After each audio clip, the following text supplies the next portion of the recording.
Goeiemôre broers en susters. Dis 'n heerlike voorreg om vanmôre saam met julle in die huis van die Here te wees. En ek wil graag vra dat julle 'n bietjie na mekaar sal draai en mekaar vriendelik sal groet asseblief.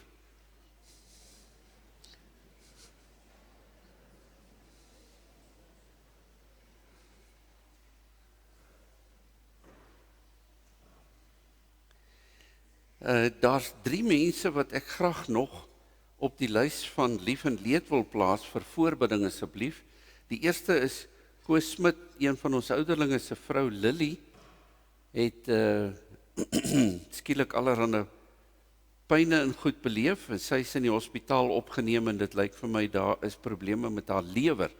So, u moet asseblief aan haar dink. Een van die kategete se moeders, Karen Fik, sy is in die hospitaal opgeneem om toetse te doen want sy bly moeg. En hulle kan nie vasstel presies wat is verkeerd nie. Hulle het nou met die toetse daarom vasgestel dat dit nie een of ander auto-immuun siekte is nie. En dan Rina Cronje. Rina Cronje is verswak en vol pyne, sukkel om op te staan en julle moet asseblief aan haar dink want soms voel sy dit is nie meer die moeite werd om te leef nie. So dink asseblief aan haar en ook aan haar familie. Daar sy. Kom ons gee 'n oomblik van stil gebed voordat die erediens begin. Ons wil daarom ook vir al die mense wat ingeskakel is op die diens hartlik verwelkom as deel van ons erediens.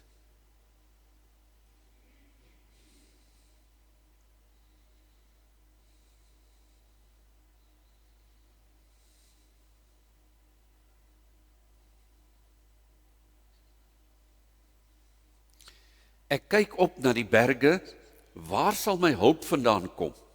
My hulp is van die Here wat die hemel en die aarde gemaak het. Amen. Dis so wonderlik om te weet dat die Here God self hier is en hy groet vir ons. Mag elkeen van julle terdee bewus wees van sy groot genade en die liefde waarmee hy vir ons omvou. Ons gaan begin deur 2 liedere saam te sing as lofliedere. Die eerste lied is Liedboek 199 vers 1, 2 en 3 en daarna sing ons U is die lig wat in die donker skyn.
Gemeente, ons gaan vanmôre rondom die wetsgedeelte 'n vreemde stukkie lees. Dit kom uit Judas. Dis die briefie wat net so voor Openbaring staan. Judas, en ons lees daar van vers 5. Al weet julle al hierdie dinge, wil ek julle daaraan herinner, dat hoewel die Here eenmaal sy volk uit Egipte verlos het, hy tog daarna, die wat nie geglo het nie, laat omkom het. Dink ook aan wat gebeur het met die engele, wat hulle nie binne hulle magsgebied gehou het nie, maar hulle aangewese woonplek verlaat het. God het hulle met onbreekbare kettinge gebind en hou hulle in die duister dieptes vir die oordeel van die groot dag. En dink ook aan die mense van Sodom en Gomorra en die stede rondom hulle. Net soos daardie engele het hulle onsedelike dade gepleeg en omgang gesoek met vreemde wesens. As waarskuwing vir almal word hulle nou gestraf met die vuur wat ewig brand. En nou is dit met hierdie mense net so. Vanweë die droomgesigte wat hulle sien, bevlek hulle hulle eie liggame, verwerp hulle die gesag van die Here en beledig hulle die hemelwesens. Nie eens die aartsengel Michael het so iets gedoen. Toe hy met die duiwel gestry het oor die liggaam van Moses, het hy hom dit nie veroorloof om die duiwel te beledig en te veroordeel nie, maar hy het vir hom gesê, die Here sal jou straf. Kom ons sing saam uit die liedboek, lied 163, soos 'n wildsbok wat smag na water, smag my siel na U, o Heer.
Wat wou die duiwel?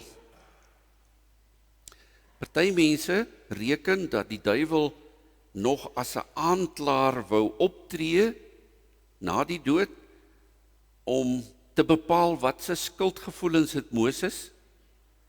Hy wou daarmee bewys lewer dat Moses eintlik onwaardig is om 'n eervolle begrafnis te kry en om sodoende die liggaam van Moses vir homself op te eis. Moses was natuurlik 'n baie belangrike figuur in die volk Israel se lewe. So die heer oor die dood eis die liggaam van Moses. Ander mense sê nee, ons moet mooi kyk na die lokaliteit waar Moses begrawe is. Die plek waar Moses begrawe word is in Moab en dit is teenoor die plek Bet Peor. En Deuteronomium sê vir ons tot vandag toe weet ons nie presies waar Moses begrawe is nie. Maar die gebied wat genoem word het tekens van antieke kultusse rondom die dood en die plekname verwys na die dooies en die onderwêreld. Nou hierdie name in die vallei van die Overim. Overim beteken reisigers, die pad van die reisigers, of woord, mens spreek daai B-O met 'n W, of woord, Peor en Avarim, het almal te maak met die onderwêreld. Nou dis interessant, maar ons ken die afgod Baal, maar Baal is ook die heerser oor die doderyk. In die Ou Testamentiese denke, wanneer jy sterf, almal gaan eers na die onderwêreld, en die woord wat die Hebreërs gebruik is die woord Sheol. Regverdiges hoop natuurlik dat hulle uit Sheol gehaal sal word. Maar dis duidelik dat na jy gesterf het, is daar 'n goeie en 'n slegte plek. En Judas 9 suggereer dat daar een of ander wetywering plaasgevind het en dat die duiwel glad nie vir Moses na die goeie plek toe wou laat gaan. Maar Michael het gekom en Michael is Israel se prins. Ek het nie tyd om te verduidelik wat Israel se prins beteken nie. Hy is die aartsengel, hy is die bewaker van Jahwe se deel, volgens Daniël hoofstuk 10, en hy is die logiese keuse om vir Moses te gaan haal. Nou ek gebruik nou 'n groot woord, eskatologies, wat beteken die toekomende tyd. Daar's 'n land van belofte, en so baie keer het ek al gehoor dat mense praat oor Moses en sê, maar hoekom het die Here nie vir hom toegelaat om net daarom ten minste in die beloofde land te sterf nie? Maar hier sê Judas, Michael het sy liggaam gaan haal vir die toekomstige beloofde land van Jahwe. Dit is God se plek, sy huis, sy domein. Hierdie verhale het ontstaan as gevolg van die plek waar Moses gesterf het en die assosiasie met die onderwêreld. So daar's weerstand as het ware in die onderwêreld teen die vrylating van Moses se liggaam. 'n derde manier om daarna te kyk, daar's 'n verwysing in die boek van die Jubilees, hoofstuk 48, dat die prins van Mastema, dis 'n woord wat duiwel beteken, dat dit hy was wat Moses wou doodmaak in Eksodus 4 vers 24. So die Satan se motivering kom uit die feit dat hy vyandskap het teen God, en hy het vyandskap teen God se mense.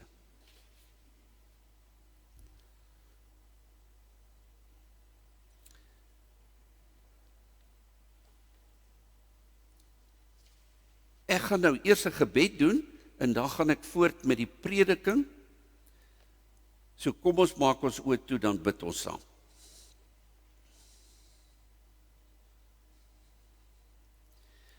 Here Jesus Christus, U inspireer vir ons op die manier waarop U optree in die nag waarin U verraai is. Here Jesus, U het net gegee terwyl die mense alles van U weggeneem het. En U het U self ook weggeneem om gekruisig te word. Aan die Vader het U gehoorsaamheid tot die uiterste gegee. Vir U disippels het U gepleit dat hulle kan vrygaan. Vir U verraaier het U 'n vriendelike woord gehad. U vyand het U met 'n helende hand aangeraak. U het U lewe vrywillig oorgegee in die hande van die wat U gevange geneem het. O Here, gee vir my die genade om die lewe so vreesloos in die oë te kyk. En om die realiteite so te konfronteer soos wat u in daardie nag in die olyftuin gedoen het. As iemand my verraai, skenk my asseblief 'n hart wat ook soos u kan vergewe. Dat ek selfs 'n sagte woord sal kan uiter in ruil vir 'n verraderlike soen. As gevaar my omring, gee vir my die getrouheid om my vriende te verdedig en selfs hulle belange bo my eie te stel. En as 'n hele leer van teenstand teen my opbou, gee my die moed om alleen te kan staan as dit moet. Here, ek verstom my dat selfs 'n soldaat se oor nie vir u te gering was om in te sluit by u verlossingsplan.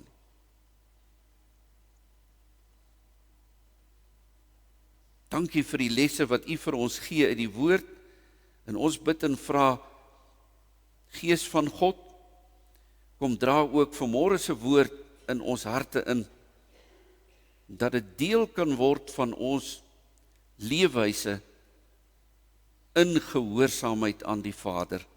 Dit is ons innige gebed in Jesus se naam alleen. Amen.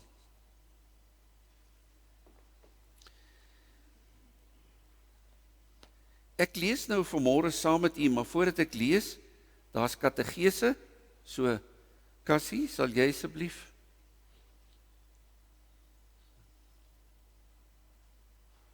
vir ons jongman die kategese hanteer. Baie dankie, waardeer. En as julle gou klaar maak, dan kan julle weer terugkom.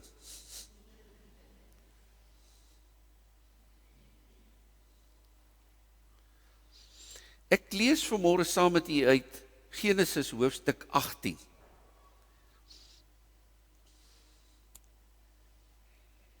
Die Here het aan Abraham verskyn by die groot bome van Mamre. Ek lees net eers daar die eerste stukkie. Ek spring na vers 16. Toe die mans opstaan om te vertrek, het Abraham 'n entjie saam met hulle gestap. Die mans het afgekyk in die rigting van Sodom. En toe dink die Here, sal ek vir Abraham wegsteek wat ek wil doen.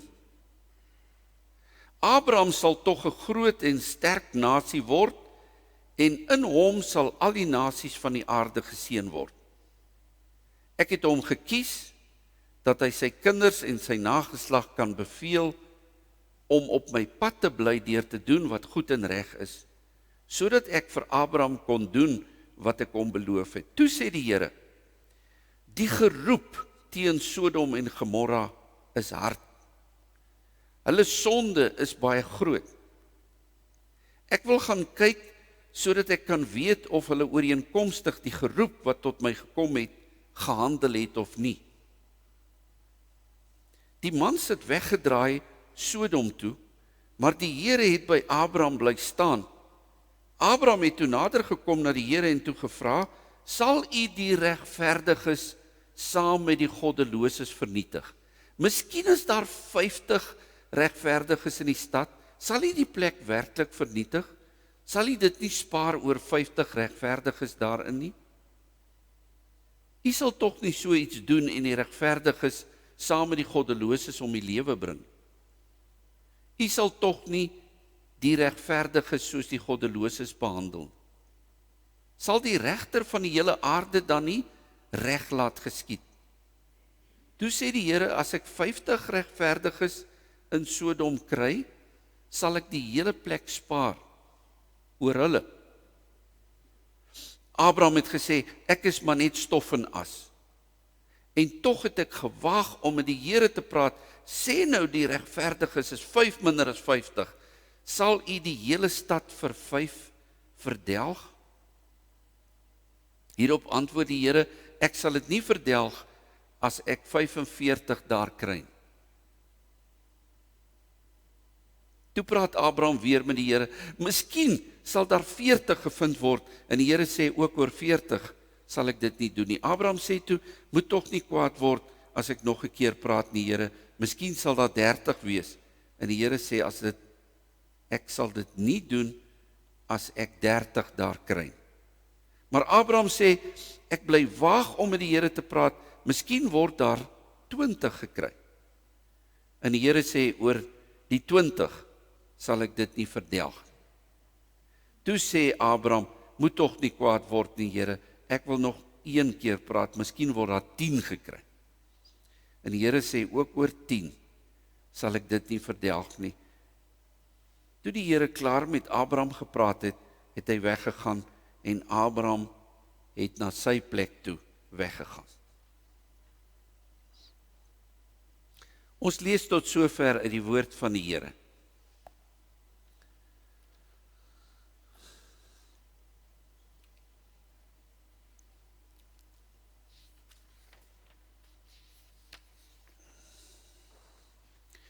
Eerste vraagie wat ons moet vra is, wie het vir Abraham besoek? Dan begin die skrif deur te sê, die Here het hom besoek, en dan word daar gepraat van 3 mans. Ons glo in 'n drie-eenheid, 3 mans.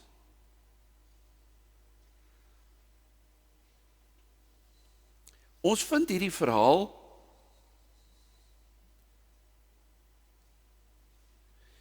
net nadat daar in Genesis vir ons vertel word hoe die mens verraderlik opgetree het, eintlik vir God een kant toe gestoot het.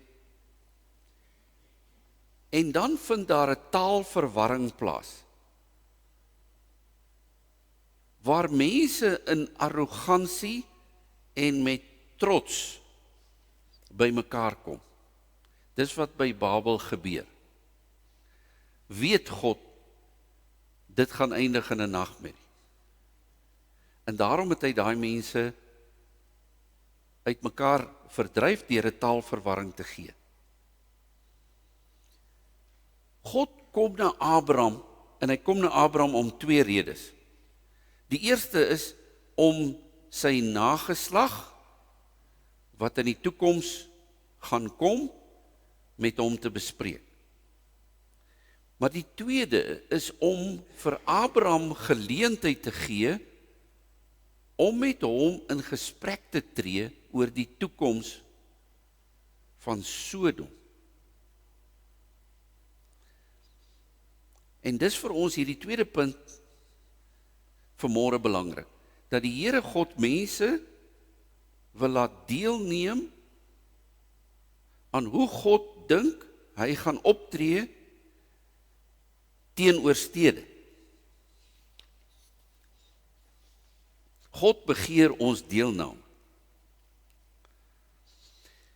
En dan lees ons dat hierdie besoekers kan sien van waar Abraham is tot in Sodom.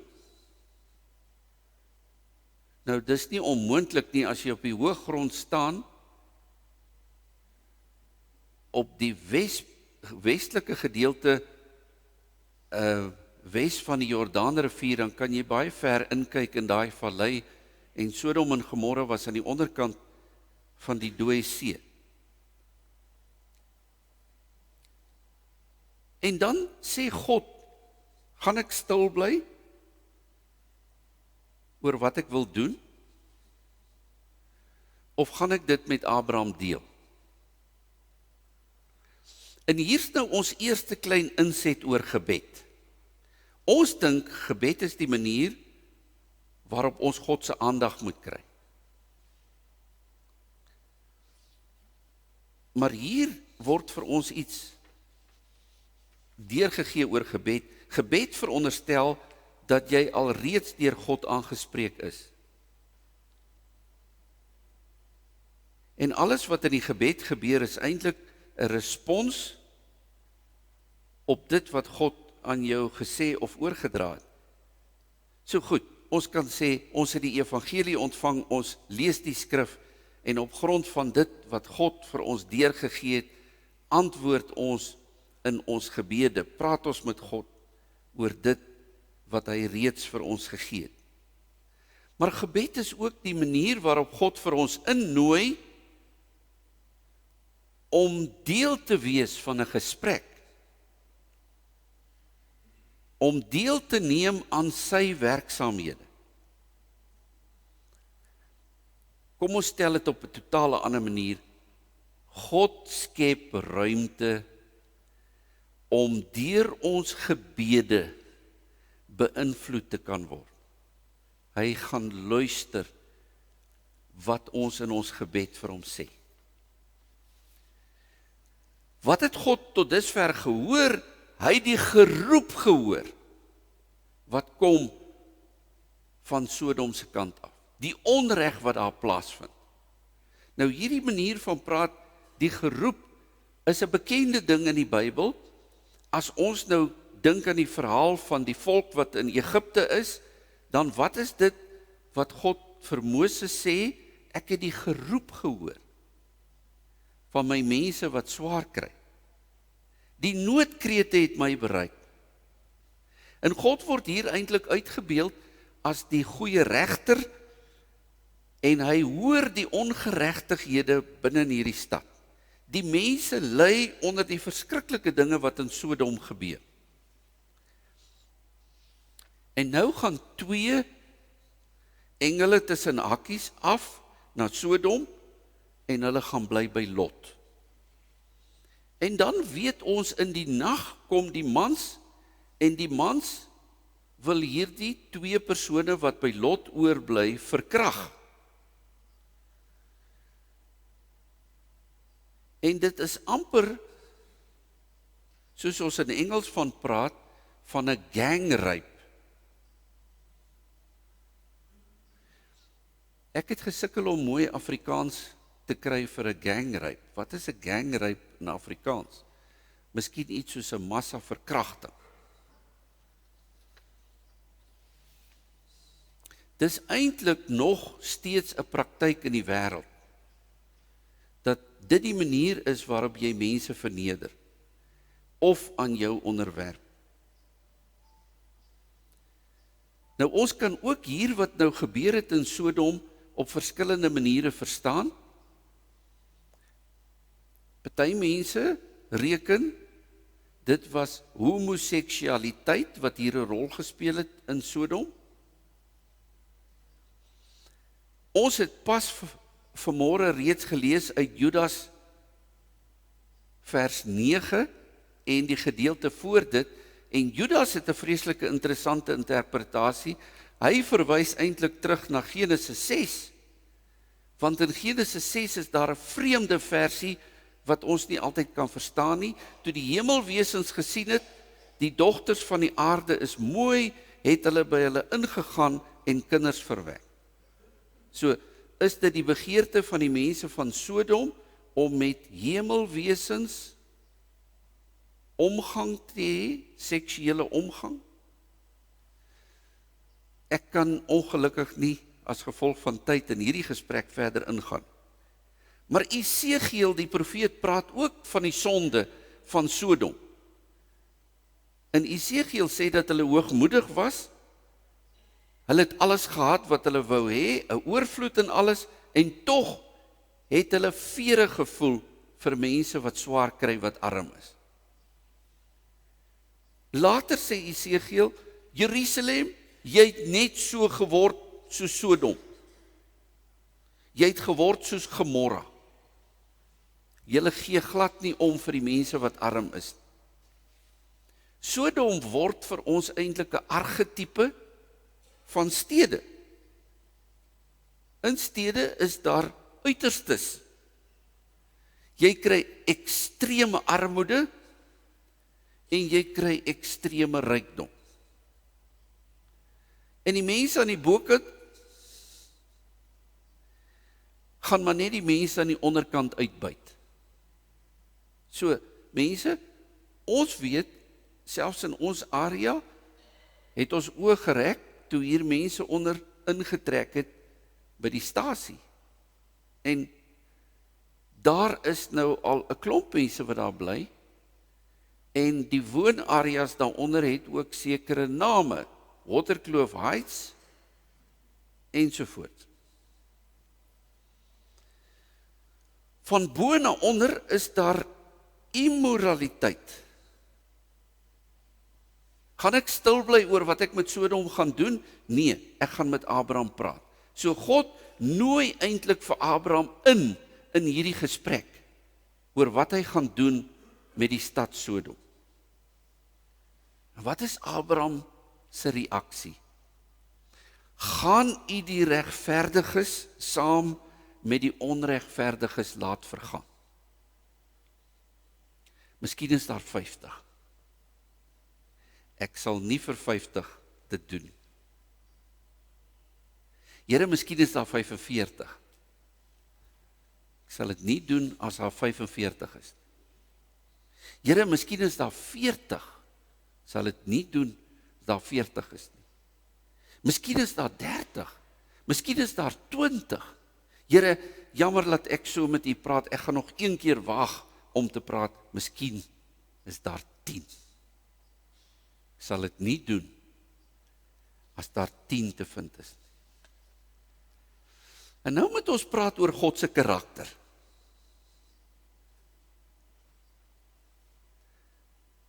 Wat dink julle moet God doen? Moet hy die goddelose straf? Die onregverdige straf? En moet hy die regverdiges beskerm teen hierdie boosheid? Is God 'n wrede God wat met vuur en swaal met sy toorn afkom op mense wat nie reg leef nie? Is God ongenaakbaar dat Moses nou hier by hom moet kom staan en pleit en vir 'n bietjie genade moet vra en die genade uit hom uitpers? Nee, ek dink wat hier gebeur is net mooi die teenoorgestelde. Hoekom? Bid Abraham, vra hy, want as jy met God praat, is dit eintlik 'n gebed. En waarvoor vra hy?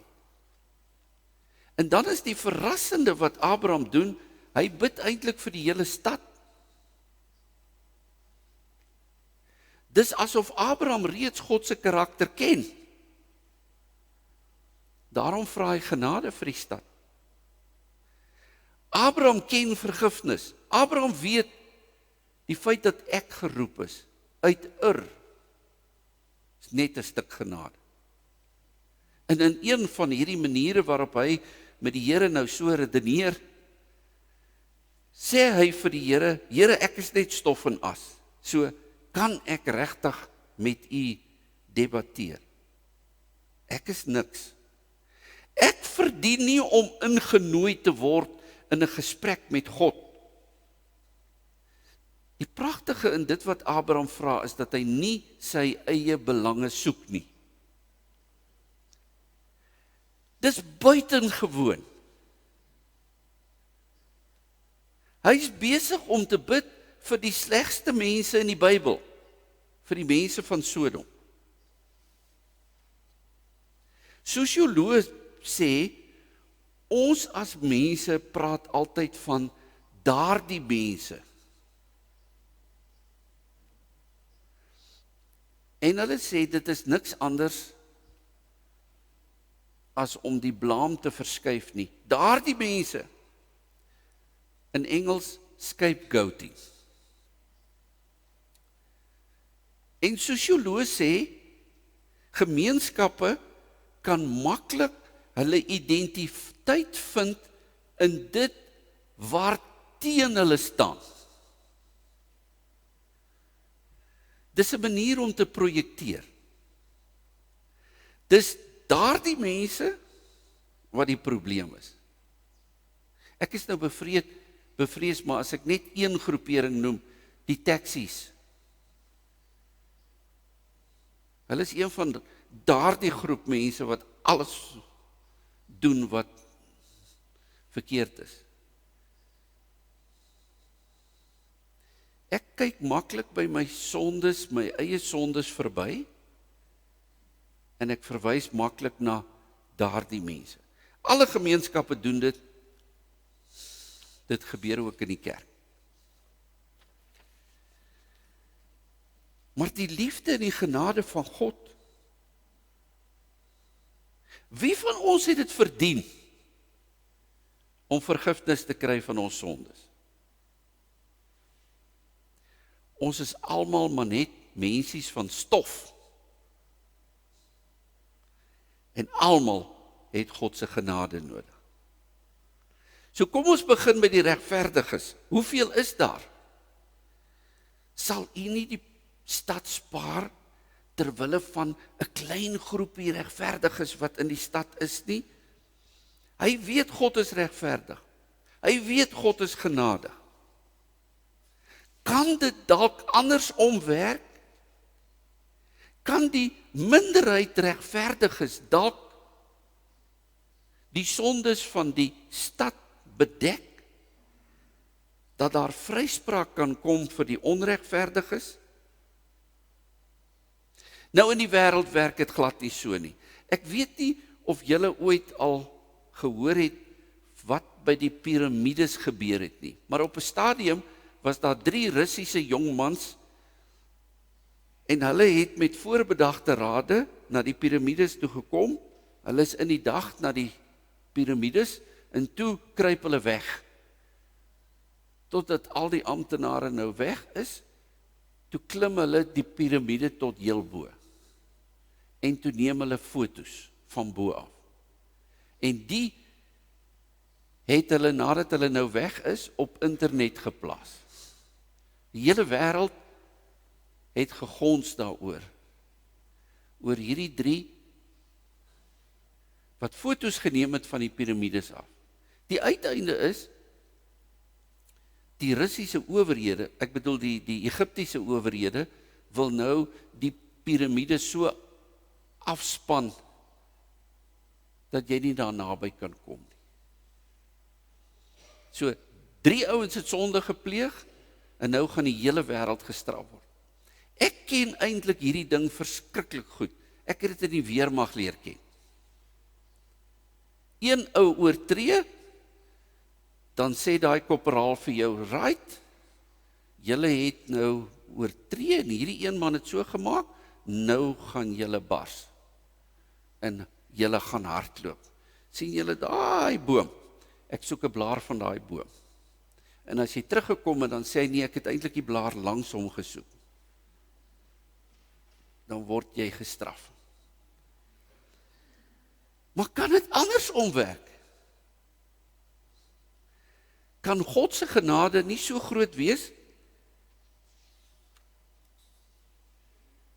dat die klein groepie regverdiges die sondes van die onregverdiges kan bedek nie?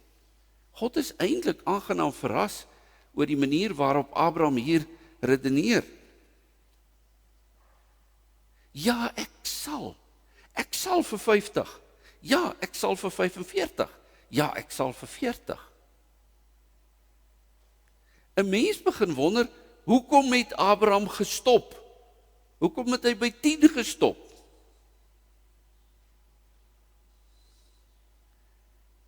Ek dink Abraham het besef toe hy by 10 kom. Daar is nie genoeg regverdiges in die stad nie. Hy gaan nie eers meer vir die Here vra nie.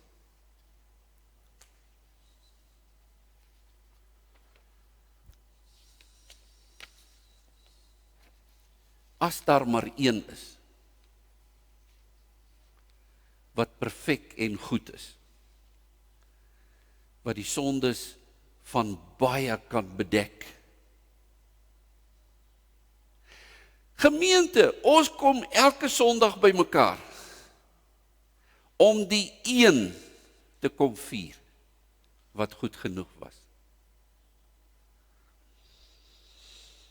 Ja, daar is een. Sy naam is Jesus Christus.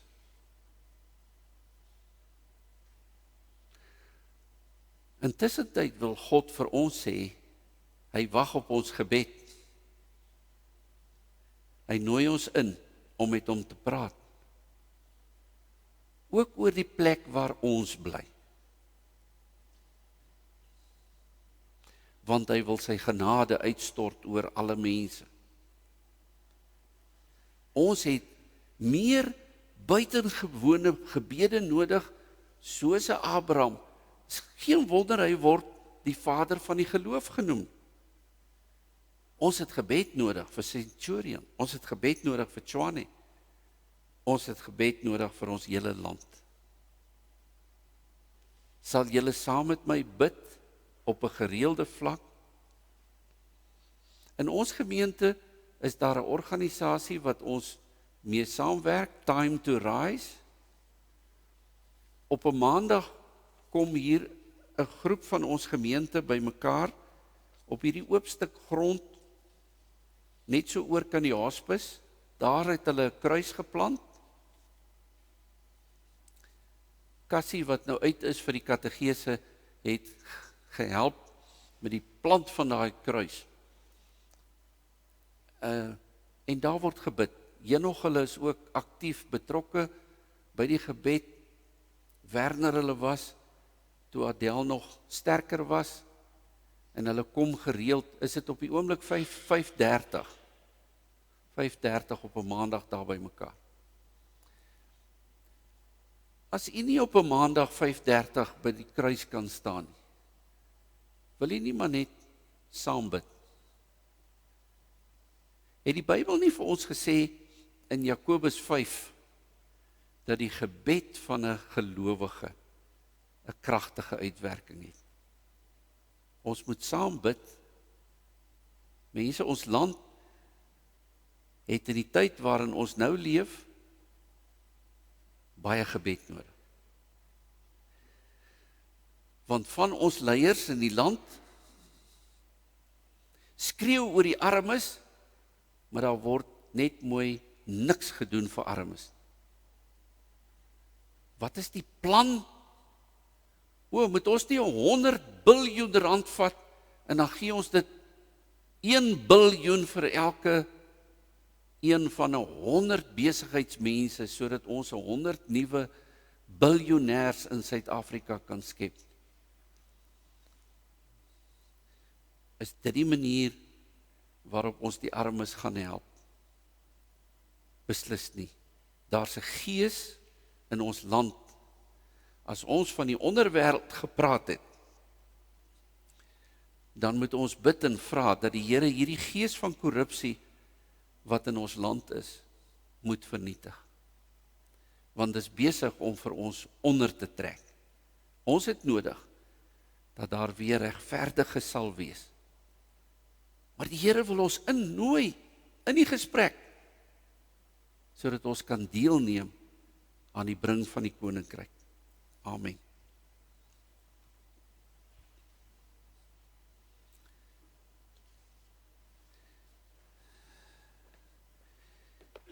Ek gaan nou net die skrifgedeeltetjie lees waarop die laaste punt gebaseer is, en dan gaan ons saam sing lied 177. Ons kan hom maar 2 keer deurspeel asseblief, Cecile. Ek lees uit Romeine hoofstuk 3.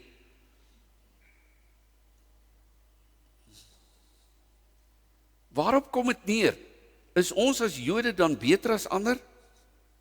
Glad nie, want ons het al bewys dat Jode en nie-Jode almal in die mag van sonde is. Daar staan immers geskrywe, daar's nie een wat regverdig is nie, selfs nie een nie.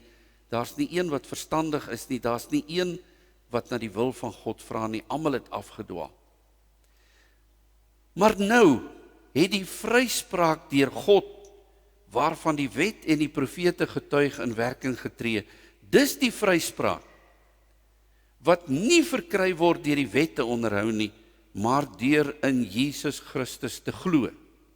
God gee dit sonder onderskeid aan almal wat glo.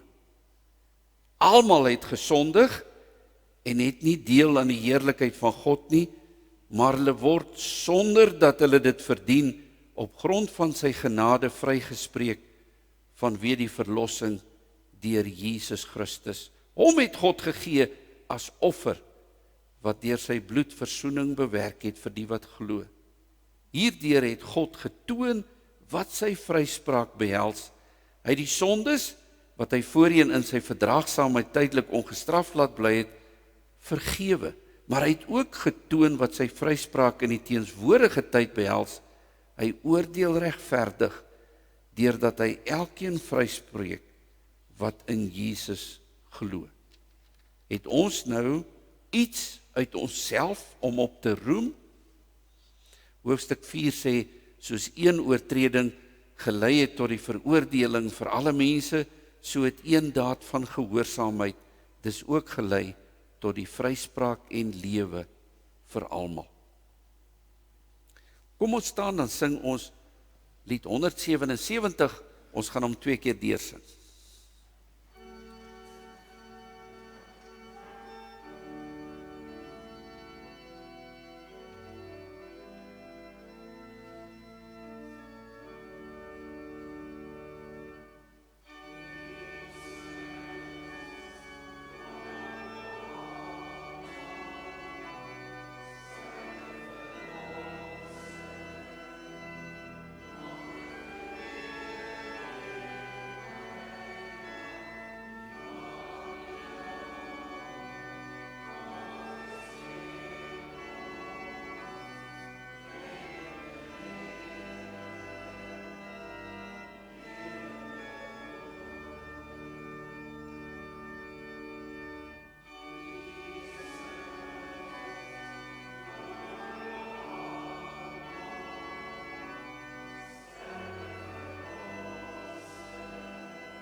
U kry nou geleentheid om die Here te dien met die dankoffer.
Gaan dit goed?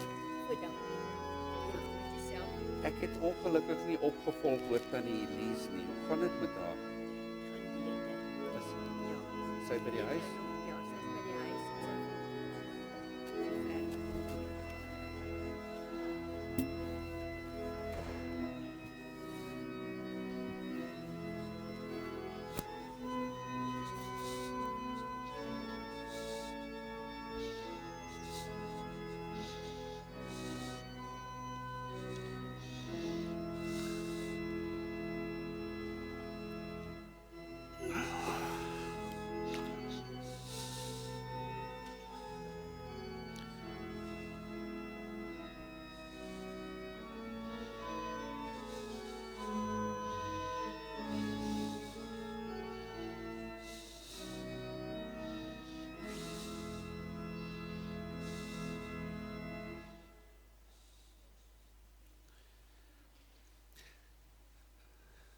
Die sielkundige Jordan Peterson sê, ons moet leer in die lewe om te kan onderhandel.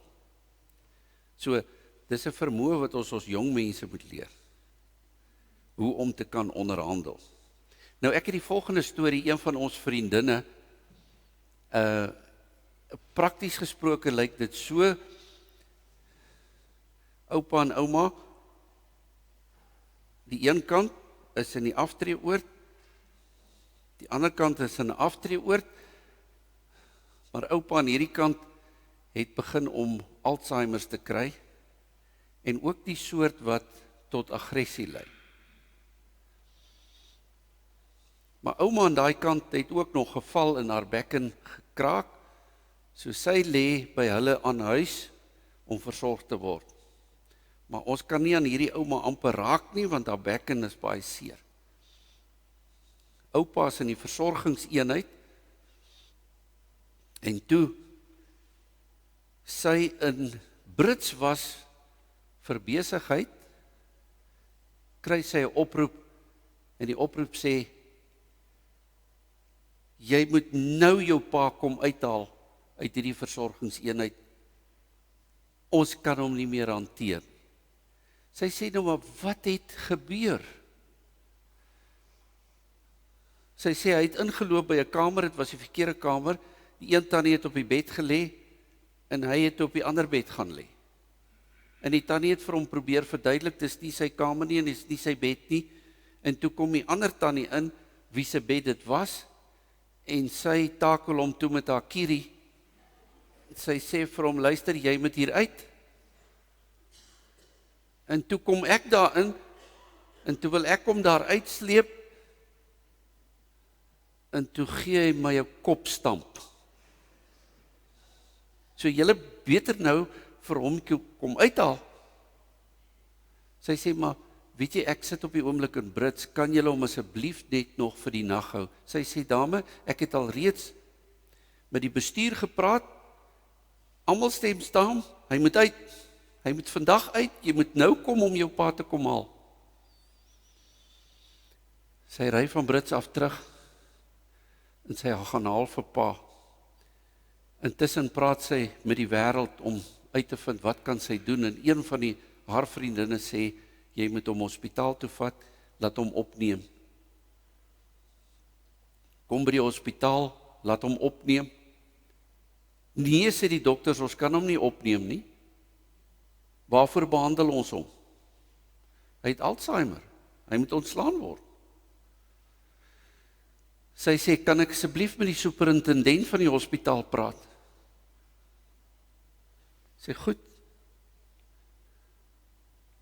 Kan julle hom asseblief nie net vir 'n nag of 2 hou, dat ek 'n plan kan maak nie?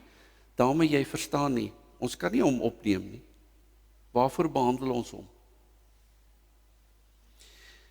En toe weet sy, sy kan nou nie verder nie.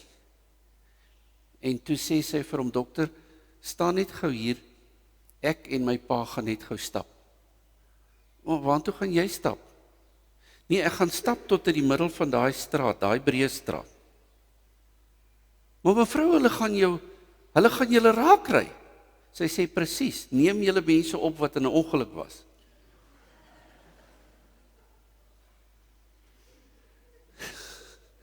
Nodeloos om te sê, hulle het vir oupa opgeneem en gehelp. Maar ons moet in die lewe kan onderhandel. Mag die Here vir ons die vermoë gee, dat ons nou soos Abraham met 'n geloofsperspektief ons onderhandelinge sal doen. Ons gaan afsluit lied 547, ons sing daarvan verse 1, 2 en 3.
Mense, ek wil net hê julle moet gou opkyk. Hierdie dak moet nou herstel word. Dankie, ons het donasies ontvang, maar ek wil nou hê, julle moet nou sien daar agter, Sean staan geop. Sean gaan bo op die dak werk. So ons het nou al vir hom gesê, Sean, is jy bereid om te werk daar met vrywaring, dat as jy daar afvoeter, ons net vir jou begrafnis gaan gee, niks verder nie.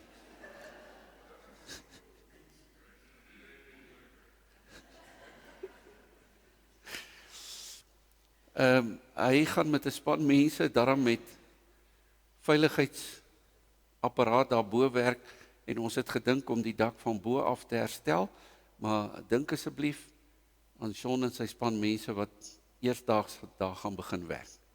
Die genade van die Here Jesus Christus en die liefde van God, die almagtige Hemelvader en die teenwoordigheid van die Heilige Gees sal met u almal wees en bly. Amen.